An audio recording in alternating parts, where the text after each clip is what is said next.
Sabah iftara bu yeməyi mütləq hazırlayın. O qədər ləzzətlidir ki, dadından doymaq olmur. İstədim sabah iftar yeməyi üçün sizə bir fikir olsun. Ona görə də reseptini sizlərlə bölüşürəm. Yanında ayranla çox ləzzətli olur. Öncəliklə badımcanın qabığını zebra formasında soymaqla başlayırıq. Daha sonra kub-kub doğrayıb kənara alın. Mən badımcanın acılığını çıxartmaq üçün duzluqda saxlamıram. Siz istəsəniz saxlaya bilərsiniz. Soğanları uzun-uzun doğrayırıq. Biraz zeytun yağı, biraz kərə yağı əlavə etdiyimiz tavada qızardırıq. 1-2 dəqiqədən sonra badımcanları da soğanların üzərinə əlavə edib onların ikisini birlikdə qovururuq.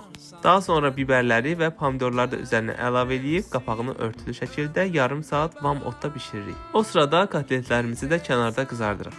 Bişirdiyimiz badımcan yeməyini bir gözəl qarışdırırıq. Bütün ərzaqların dadı bir-birinə keçməlidir. Kotletləri üzərinə qoyub üzərinə mozzarella pendiri əlavə edib qapağını örtülü şəkildə vam odda bişirin.